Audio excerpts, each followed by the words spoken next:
단번에, 한 방에 예수님께서 모든 죄를 사하신 것이에요. 그러나 우리는 어떻게 해요? 자꾸 간을 봐요. 이렇게 할까 저렇게 할까, 이렇게 할까 저렇게 할까, 믿을까 말까, 할까 말까. 근데 예수님께서는 단번에 십자가에서 우리 모든 죄를 사신 거예요. 됐고, 여러 말 필요 없고, 여러 번 또 왔다 갔다 하면 맨날 또 죄 생각나서 또 드리고, 죄도 매일 없어지는 그런 제사 드리지 말고, 한 방에. 여러분, 양방보다는 한 방이 좋습니다. 저희 교회에서는 한 방이. 예수님께서 죄에 대한 문제를 여러 번 할 거 없이 한 방에, 한 번에, 단번에 하시겠다 결심하시고 십자가에 오르셨어요. 우리 12절을 같이 한번 읽어볼까요? 12절입니다. 시작. 오직 그리스도는 죄를 위하여 한 영원한 제사를 드리시고 하나님 우편에 앉으셨어요. 그냥 한 번에 그냥 끝내, 그냥 왔다 갔다 하는 것이 아니라 한 번에 끝내고 하나님 우편에 앉으셔서 이제 모든 원수 마귀들이 다 발 앞에 완전히 납작할 때까지 기다리고 계신다라는 것이에요. 그리고 그 한 번의 희생 제물로 모든 죄를 사하신 거예요. 우리 14절을 한번 읽겠습니다. 그가 거룩하게 된 자들을 한 번의 제사로 영원히 온전하게 하셨느니라. 예수님은 우리 죄를 위해서 단 한 번에 드리시고 그리고 우리를 위하여 중보하고 계시는 것이에요. 여러분, 오늘 교회에 오신 목적이 무엇이에요? 잘생긴 목사 만나러 오신 거 아니잖아요. 잘생긴 사람은 더 많아요. 교회밥이 너무 맛있어가지고 오신 거 아니잖아요. 더 맛있는 거 세상에 많이 있어요. 오직 우리가 이 자리에 온 것은 하나님께 예배드리기 위해서 온 줄 믿습니다. 요즘처럼 온라인 예배가 흥행하는 시대에 굳이 교회에 와서 예배를 드리는 여러분들, 제가 볼 때는 여러분들 박수 받아 마땅해요. 이왕 오셨으니 그냥 왔다가 가는 것이 아니라 제대로 하나님께 예배 드려야 되지 않겠습니까? 예배 드리는 가장 큰 목적은 하나님을 영화롭게 하는 것이에요. 내 만족이 아니에요. 나 그냥 오늘 교회 왔어. 이것이 아닙니다. 교회 왔으니까 안 가면은 찝찝하고 뭔가 일이 일어날 것 같고 그래서 오는 거 아니에요. 오직 하나님을 영화롭게 하기 위한 우리의 예배인 것이에요. 웨스트민스터 소유리 문답 첫 번째 질문이 뭐죠? 사람의 제일 되는 목적이 무엇인가? 사람의 첫째 되는 목적이 무엇인가? 답은 뭐예요? 사람의 제일 되는 목적은 하나님을 영화롭게 하는 것과 영원토록 그를 즐거워하는 것이다 라고 했어요. 아모스 3장을 보면요, 거기에 이스라엘 백성들에 대해서 가리키는 명칭이 하나 나와요. 그게 애굽 땅에서 인도하여 올리신 족속이라는 거예요. 애굽 땅에서, 이집트에서 올리신 족속이라는 명칭을 이스라엘 백성들에게 다시 합니다. 아모스가 이해하는 구원은 보다 적극적이에요. 방금 읽어드린 인도하여 올리신이라는 히브리어 말은 알라라고 해서 계단이나 어떤 언덕을 오르다라고 하는 뜻을 갖고 있어요. 이 고대 이스라엘에는 흔히 성전이 언덕 위에 높은 곳에 있기 때문에 예배 드리는 자들이 그 예배를 드리러 올라가는 모습을 상징으로 하고 있어요. 그러니까 이스라엘 백성들이 애굽에서 올리신 족속이라는 뜻은 구원받은 구원의 공동체라는 것이에요. 그리고 두 번째는 구원받은 이스라엘 백성들이 광야에서 하나님을 예배하는 공동체라는 것입니다. 종합하면은 이스라엘 백성들의 정체성이 뭐예요? 첫 번째, 구원받은 백성들. 두 번째는 예배하는 백성들이에요. 우리도 마찬가지예요. 예수 그리스도의 보혈로 모든 죄를 씻음받아 죄로부터 구원받은 백성. 자, 우리 따라 한번 해볼까요? 따라 합시다. 나는 예수의 보혈로 죄 씻음 받아 구원받았습니다. 나는 거기는 안 따라해도 돼. 여기 갑자기 이렇게 계속 따라하면은 제가 스텝이 꼬입니다. 구원받은 백성이에요. 우리의 정체성은 구원받은 백성이에요. 모든 죄로부터 나의 공로, 나의 의지가 아니라, 나의 착함이 아니라 예수 그리스도의 보혈로 죄 씻음 받아 구원받은 구원의 사람이에요. 그 다음에 또 두 번째는 뭐예요? 그 구원에 감격하여 감사하여 예배드리는 사람이에요. 요거 따라하세요.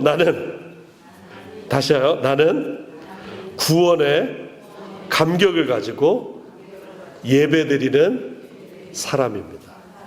구원의 감격을 가지고 예배드리는 사람이에요. 이것이 예수 믿는 사람들의 정체성이에요. 너 정체를 밝혀라. 나 구원받은 사람이야. 정체를 밝혀라. 나 예배드리는 사람이야. 예배학에서 라틴어로 렉스 오란디, 렉스 크레덴디라는 말이 있어요. 가끔 이렇게 세상 사람들이 안 쓰는 라틴어, 히브리어 이런 말 쓰면은 되게 유식해 보이잖아요. 그러니까 여러분들도 우리 목사님은 이런 것도 쓴다라는 자부심을 한번 가져보세요. 자, 렉스 오란디, 렉스 크레덴디는 말이 무슨 말이냐면은 기도의 법이 그 다음에 믿음의 법이다, 이런 뜻이에요. 한마디로 얘기해서 형식이 믿음을 만든다라는 뜻이에요. 물론 그 반대의 어떤 의미도 있어요.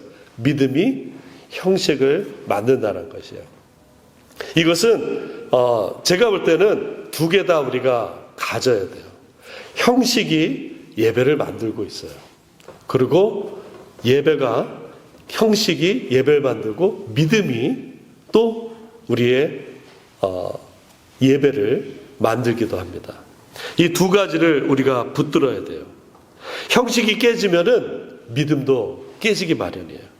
반면 믿음이 없이 형식은 무의미할 때가 있어요.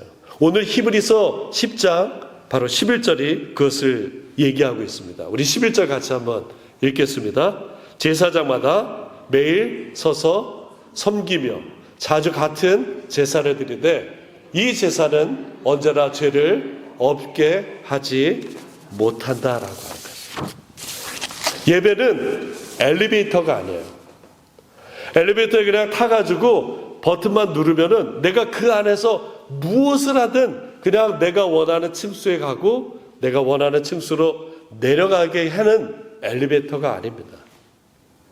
예배만 참석하면은 내가 그냥 아무런 생각 없이 있는다 해도 하나님이 받는 예배가 아닌 것이에요. 예배의 중심은 내가 돼서는 안 돼요. 예배를 받는 하나님, 예배를 드리는 우리가 되는 것입니다. 모든 예배 순서를 잘 따라야 돼요. 동시에 모든 순서 안에 믿음으로 반응해야 되는 것이에요. 우리의 정체성이 뭐라고요?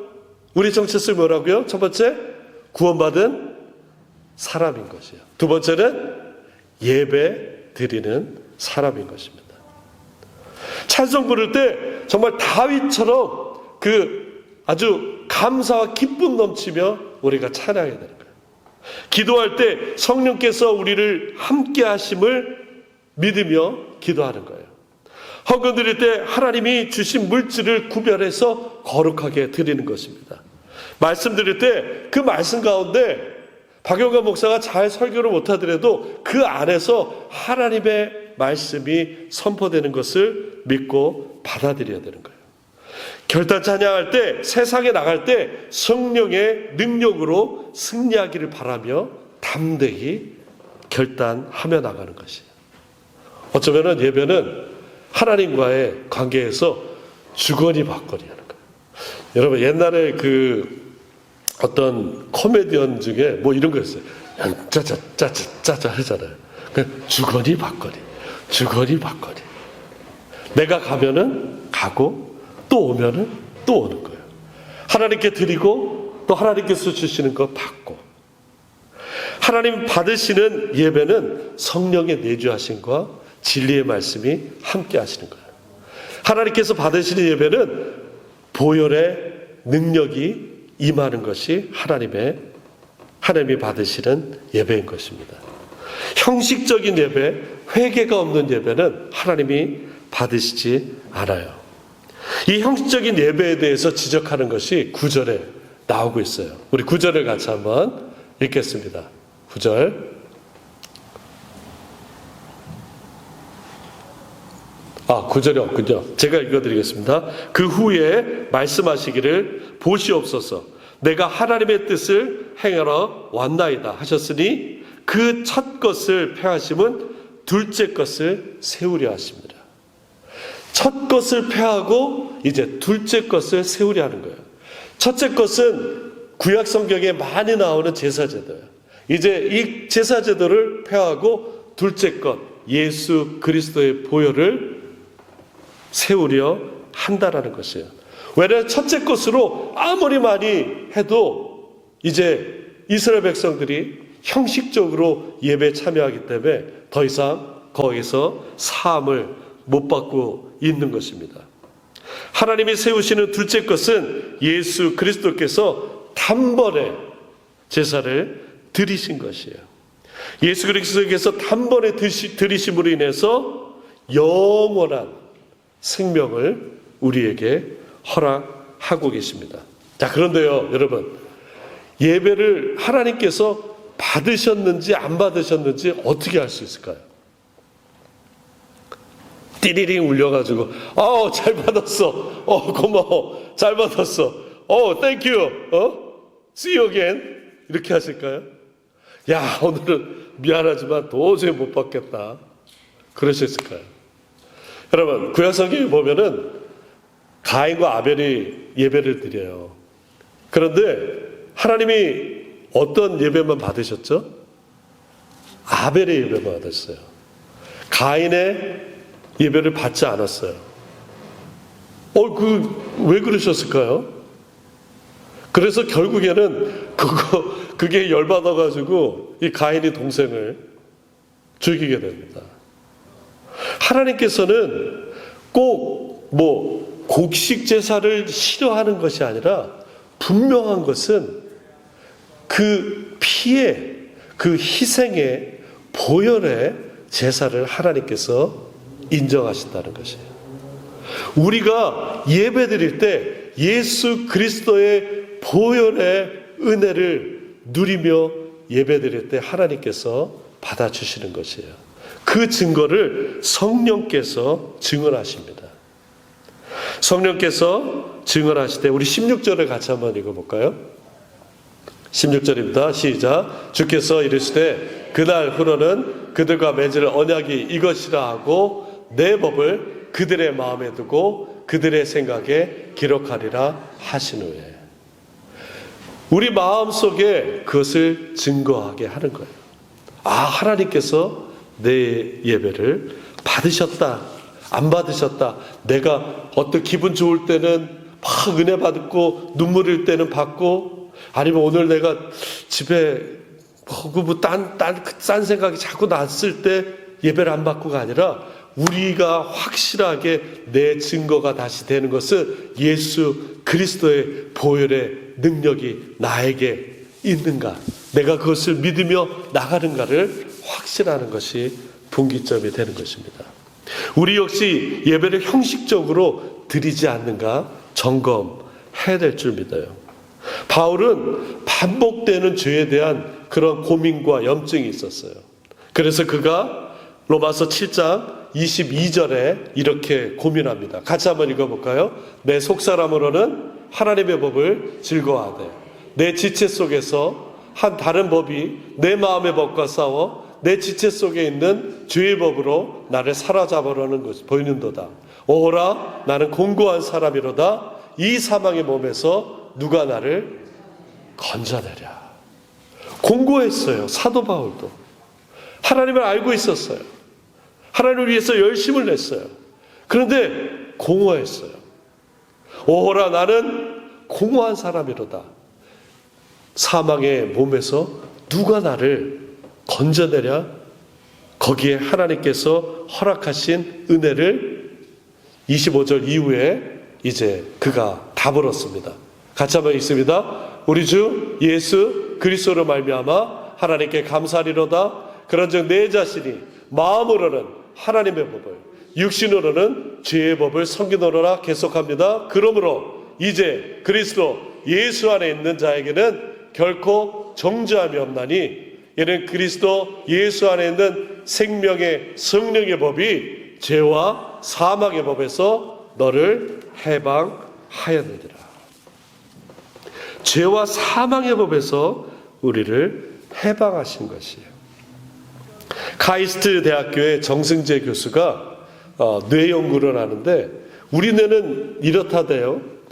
나를 인식하는 부분이 있고 상대방 타인을 인식하는 부분이 좀 구분이 된대요. 그런데 나를 인식하는 부분과 타인이 인식하는 부분이 겹칠 때가 있대요. 그게 누구냐면은 가장 가까운 사람 그리고 가장 사랑하는 사람을 생각하면은 내 자신과 같이 여겨지기 때문에 그렇게 겹쳐진다고 그러더라고요. 그런데 문제는 그렇게 겹치는 사람, 내가 가장 사랑하고 가장 가까운 사람하고 겹칠 때 그 상대방이 내 자신은 컨트롤을 하잖아요. 내 스스로. 그런데 상대방이 컨트롤이 안 될 때, 그럴 때 화를 낸대요. 화가 난대요. 그러니까 제가 가장 가까운 사람이 제 아내인데 제 아내가 갑자기 제 뜻과 달리 행동을 하면 어떻게 된다고요? 화가 난다는 거예요. 생각해보니까 맞는 것 같아요. 반대로 제 아내는 거의 화를 안 내는데 정말 어쩌다가 화를 낼 때는 언제냐면은 제가 말을 안 들을 때가 평소에 아주 말을 잘 듣다가 저도 의지가 있는 존재라 그렇게 된다는 거예요. 어쩌면 우리 부모님, 자식 혹은 배우자, 가장 친한 친구에게 갑자기 막 화를 내게 되는 경우가 뭐 그렇다라는 거예요. 어쩌면은 우리가 하나님을 바라볼 때 하나님 나와 함께 하시고 나와 동행하시고 그런데 인생이 내 뜻대로 내 계획대로 안 되는 거예요. 그럴 때 어떻게 해요? 하나님께 화가 나는 거예요. 어떻게 하나님 이럴 수 있습니까? 내가 한 건 생각 안 하고 너 어떻게 하나님 이럴 수 있습니까? 내 기준에 묶어두면 그렇게 된다는 거예요. 내 시야로 묶어두면 그렇게 된다는 거예요. 우리는 날마다 예수 그리스도의 보혈에 의지할 수밖에 없어요. 기도할 때, 찬양할 때, 예배할 때, 버스 탈 때, 잠잘 때 우리가 그리스도 예수 보혈에 의지해서 살아야 돼요. 제 교회 고등학교 때 교회 친구가 야 너만 알아? 하면서 이렇게 비밀 얘기를 해주는데 약간 시골에 살았어요. 화장실이 푸세식 있잖아요. 푸세식, 재래식. 밤에 이제 화장실 가는데 너무 무서워가지고 얘가 또 믿음은 있어서 그 큰 일을 보면서 십자가 내가 처음 뭐 이렇게 십자가 노래를 하면서 큰일을 봤대요. 그런데 큰일을 다 보고 나갈 때쯤에 발을 헛디뎌가지고 들어갔대요, 발이. 그리고 얼마나 화나고 막 짜증나고 그러겠어요. 그럼에도 불구하고 계속 십자가 그 똥통에 빠졌음에도 우리가 어떤 환경, 어떤 상황 속에서 우리가 잊지 않아야 될 것이 십자가의 보혈인 것이에요. 생명을 주시는 그 십자가.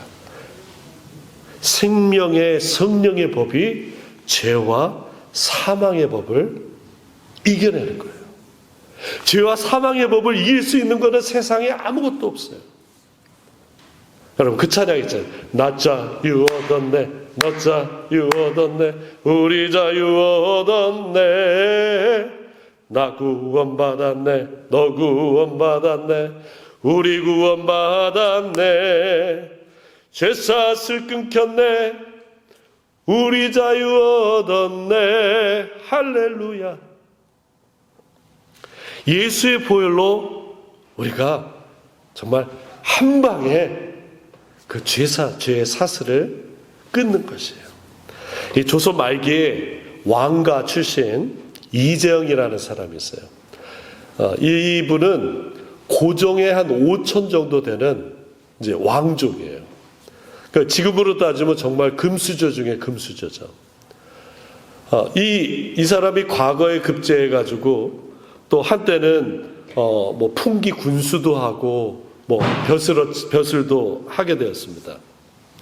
그런데 거기에 뭐 큰 관심이 없어가지고 거의 반백수로 이렇게 지냈어요. 이 이재영한테는 마부가 한 명 있는데 엄귀현이라는 사람이 있었어요. 어느 날 이 마부 엄귀현한테 저 충주 선사를 한번 가자고 이제 했어요. 근데 이 엄귀현이라는 사람은 워낙 성실하고 사람이 진실돼가지고 그 모든 일에 열심히 했는데 그 충주까지 가는 길에 정말 지극정성으로 이 주인을 잘 섬겼대요. 아무리 머슴이라도 이재영이 감동을 받았어요. 그러면서 이것저것 물으면서 대화하면서 이제 충주까지 갔다고 합니다. 근데 가는 길에 이 마부 엄규현이 자기 이제 마님한테 갑자기 뜻밖의 말을 이렇게 정합니다. 나리 황송하오나 오늘부터 예수를 믿으소서. 그래야 나리도 죄사함을 받고 영생을 얻을 수 있사옵니다. 이재영은 뜻밖의 말에 당황하면서도 너무 화가 났어요. 아니 이놈이 어디 주인한테 못할 말이 있냐. 그런데 그러면서도 신분이 낮은 이 마부가 자기한테 예수를 믿으라고 하는 말 할 정도로 그런 생각이 있다는 것에 기독교에 대해 궁금해졌어요. 이 엄마부는 초기 외국 선교사한테 복음을 듣고 예수를 믿고 이제 신앙생활을 했던 사람이었습니다. 그리고 훗날 이 이재영의 부인이 예수를 믿고 그도 여러 과정 가운데서 다시 예수님을 믿게 되었어요. 그리고 시간이 흘러 교회에 이제 사경회, 부흥회 같은 게 있었어요. 그래서 이재영이 그 부흥회 사경회에 참석을 하는데 아니 저 앞에 그 자기 마부가 앉아 있는 것이었습니다. 그래서 이재경이 그 엄마부한테 달려갔어요. 그러면서 이렇게 했습니다. 아 형님 이렇게 만나다니 반갑구려. 내게 전도하던 엄마부 아니시오? 그랬더니 이 엄기현이 깜짝 놀랐어요. 아유 나리 아유 저를 형님이라고 부르시다뇨. 아유 황송합니다. 그런데 나리도 예수님을 믿으시는군요. 아유 할렐루야. 이재영은 훗날 신학을 하고 목사가 되고 승동교회와 남대문교회 목회를 하게 되었습니다. 예수의 귀한 보혈의 피가 우리의 모든 죄의 사슬을 끊습니다. 그리고 기억조차 하지 않는다 말씀하고 있습니다. 예수를 믿는 것은 과거에 얽매이는 것이 아니에요. 예수를 믿는 것은 예전의 모든 것들이 기억나지 않는 것이에요. 나는 기억할 수 있으나 하나님은 기억하지 않으신다라고 약속하셨어요. 누구 때문에? 예수 그리스도의 보혈로. 말씀을 정리합니다. 예수님이 십자가를 지신 이유는 우리의 죄 때문입니다. 자신을 단번에 들여 십자가에 달려 죽으신 그 이유, 바로 우리의 죄 때문입니다. 단 한 번의 제사로 우리 죄를 영원히 기억하지 않으신다 하셨어요. 그렇기 때문에 더욱더 예수님 의지할 수밖에 없습니다. 세상이 우리를 정죄합니다. 야, 너 옛날에 그랬잖아. 너 그렇게 지금 가진 것도 없고 아무것도 없잖아. 그러나 우리가 당당히 그 세상과 맞설 수 있는 것은 예수 그리스도의 보혈이 우리를 덮고 있기 때문에 그래요. 예수 그리스도의 보혈이 우리를 구원하기 때문에 그래요. 예수 그리스도의 보혈로 말미암아 우리가 천국 백성이 됐기 때문에 그래요. 예수 그리스도의 보혈로 말미암아 우리가 영생의 길을 얻기 때문에 그렇습니다.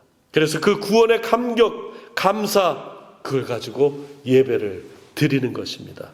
그것을 성령께서 우리 안에 증언해 주시는 것이에요. 예수 그리스도의 보혈로 죄사함 받은 우리, 예수 그리스도의 보혈로 죄사함 받아 감사 감격하여 예배드리는 우리, 구원받은 백성, 예배하는 백성 되시길 예수님의 이름으로 축원합니다. 이 시간 우리 말씀 기억하시면서 우리 함께 기도하시겠습니다. 나는 예수 그리스도의 보혈의 피로 죄사함 받아 구원받은 사람입니다. 그 구원의 감사와 감격으로 하나님께 예배하는 사람입니다. 우리 함께 감사하는 사람, 또 함께 구원에 감격하는 사람 되기 위해서 이 시간 기도하겠습니다. 하나님 감사합니다.